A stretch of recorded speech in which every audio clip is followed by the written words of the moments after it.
Merci Monsieur le Président. Monsieur Penel, si on a rajouté ce bordereau, c'est parce qu'au contraire, on respecte cette Assemblée et qu'il nous semblait nécessaire et urgent de prendre du temps au regard des risques pour l'emploi, au regard des risques pour le territoire et de l'engagement de la collectivité que nous avons le bonheur de servir.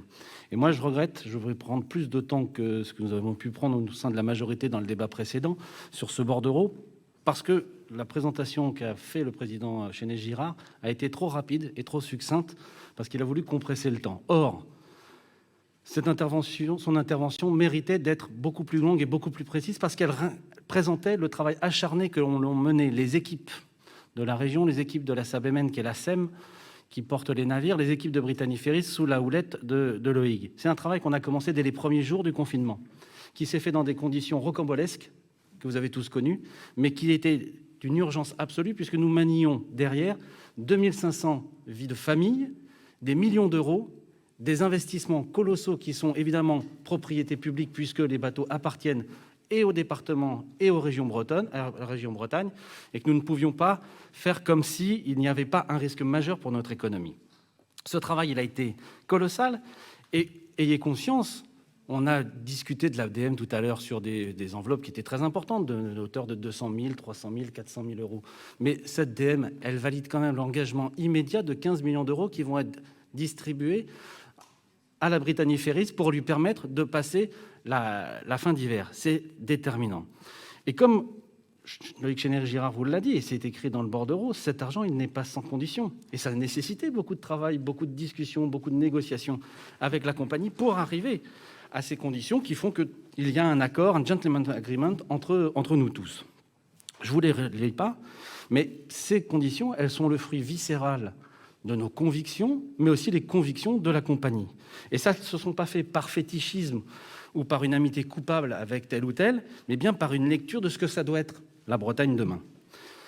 Monsieur Penel, vous l'avez dit, d'autres l'ont dit, l'Angleterre, Covid ou pas, restera toujours une île. Et les Anglais y habiteront toujours. Je vous rappelle qu'ils sont 66 millions. Et les échanges humains et commerciaux, quoi qu'il arrive entre les deux rives de la Manche, quel que soit le temps et les péripéties, continueront. Et il faudra donc toujours des bateaux, toujours des marins pour transporter voyageurs, voitures et camions pour permettre ce commerce. Ça, c'est un fait têtu. Il y en a un autre qui est têtu.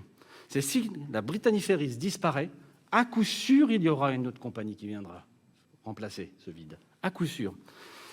Mais par contre, le pavillon français, ce sera fini. Les 2500 marins et les 2500 familles françaises qui travaillent grâce à la Brittany Ferries sera fini.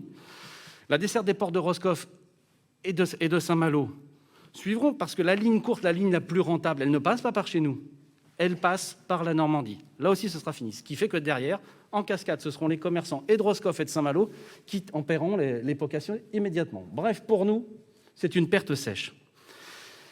Et Richard Ferrand, dans son propos introductif, repartait sur le passé, sur l'histoire de la compagnie, mais le lien entre la compagnie et la collectivité régionale et les collectivités bretonnes s'est noué lors d'une rencontre entre Louis Le Pinsec et Alexis Gourvenec en 1982. Et c'est là que les deux rencontres, l'action publique et l'action privée, se sont mis à passer un pacte fort et déterminant pour les années à venir. Parce que l'idée, c'était quoi ? C'était de renforcer, de protéger les infrastructures qu'incarnent les lignes maritimes. Elles s'intégraient et s'intègrent toujours dans la stratégie de désenclavement de notre région.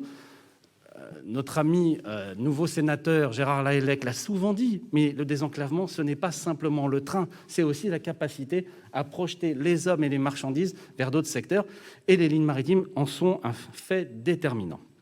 C'était vrai hier, c'est toujours vrai aujourd'hui.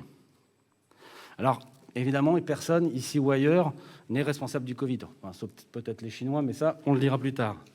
Mais ici comme ailleurs, nous avons la responsabilité d'en atténuer les conséquences et de protéger les populations tant que nous pouvons le faire. Les régions Bretagne et Normandie ont pris leurs responsabilités et leurs risques. À deux, c'est 85 millions d'euros. C'est une décision qui a été prise en un temps record, quelques mois. Et nous sommes allés au bout de tout ce que nous pouvions faire en termes de dispositifs, puisqu'il y a différents tuyaux qui réussissent à amener cette somme colossale pour aider la compagnie. Mais maintenant, moi je vous le dis, sans rechercher polémique, mais nous attendons le gouvernement. Il y a urgence. Parce qu'à ce titre, la saisine du CIRI par le ministre Le Maire, Ce n'était pas une bonne idée. Pourquoi ? Parce que cela allonge les délais inutilement. Cela coûte, parce que c'est à la compagnie de payer l'une des grandes agences internationales pour valider ses propres comptes. Mais le Siri, ce n'est pas le gentil logiciel qu'on a tous sur nos iPhones. Le Siri, ça veut dire Comité interministériel de restructuration industrielle.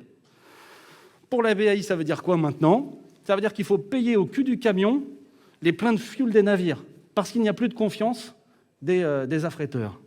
Et les banques attendent maintenant l'arbitrage du Siri pour pouvoir verser la deuxième vague du PGE. Est-ce qu'il était vraiment utile de créer une pression supplémentaire sur la trésorerie de la compagnie ? Je ne le crois pas. Pourtant, nous savons bien quel est le besoin de financement de l'État.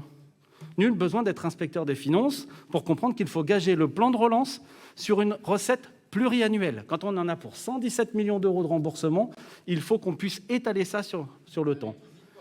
Et donc, pas simplement chercher des recettes exceptionnelles. Les 15 millions exceptionnels annoncés par Jean Castex sont une excellente nouvelle, mais ce n'est qu'un premier pas. S'il n'y a pas une construction d'un soutien pluriannuel de la part du gouvernement pour la compagnie, à ce moment-là, nous serons tous, c'est-à-dire la compagnie, les marins, les collectivités locales, en grande difficulté. Alors ça fait énormément d'argent, c'est vrai. C'est colossal, nous le savons. C'est risqué, c'est vrai, nous le prenons ce risque. Mais si le gouvernement ne prend pas cette décision, qui le prendra ? Et ce n'est pas les solutions d'ouverture du capital à des acteurs privés, comme certains le susurrent assez fortement au Siri. Car la différence entre les actionnaires paysans actuels, c'est que les demandes de dividendes annuels se solderont donc par des fermetures de lignes, des compressions de personnel. On connaît ça par cœur dans toutes les entreprises à chaque fois que c'est le cas. Et personne ne veut de ce modèle. Ni les actionnaires paysans, ni les dirigeants de la compagnie, ni les salariés, ni les marins, ni les collectivités locales. Et il n'y a pas non plus de trésor caché. Et ce que je recherche le Siri, en se disant qu'il y a peut-être des pistes d'augmentation de compétitivité qui n'auraient pas été explorées par la compagnie et qui permettraient d'éviter des aides. Mais ça fait cette compagnie dans l'œil du cyclone depuis 2012.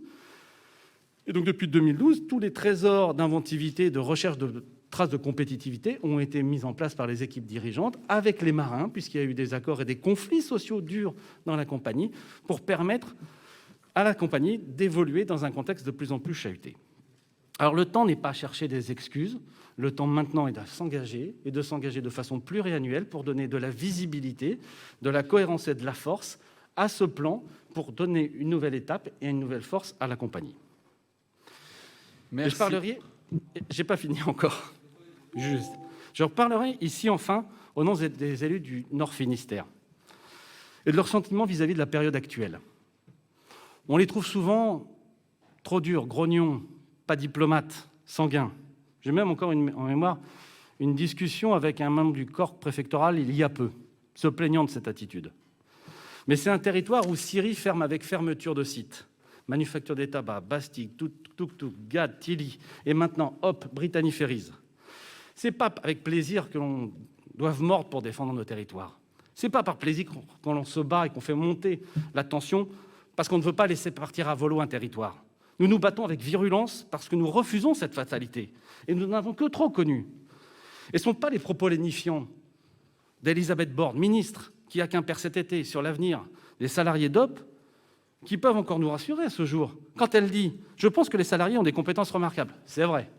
Mais elle rajoute « Ils auront des propositions au sein du groupe Air France, mais je suis convaincu qu'en proximité, il y a des entreprises qui recrutent et qui ont besoin de ces compétences. » Mais qu'elles viennent sur notre territoire et elle verra quel est l'état du tissu économique local.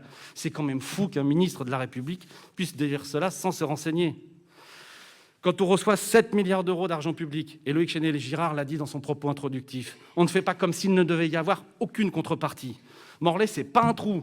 Il y a l'électricité, l'eau, la fibre y est en train d'être installée. Britter y a été construite. Le mépris des dirigeants d'Air France, de certains membres des cabinets ministériels, qui, les yeux dans les yeux, je dis bien les yeux dans les yeux, nous expliquent qu'on ne peut pas faire venir et s'installer des salariés de Nantes à Morlaix, mais que l'inverse est tout à fait naturel et souhaitable. Mais pourquoi ? Quelle est la justification ? Cette attitude est totalement folle et va générer des tensions que l'on n'arrivera plus à maîtriser. Parce qu'il faut que le gouvernement entende bien Je veux dire qu'ils ne se trompent pas sur notre attitude collective. Nous restons tous des élus républicains. Il y a une véritable union sacrée sur notre territoire pour défendre les emplois et l'avenir du territoire.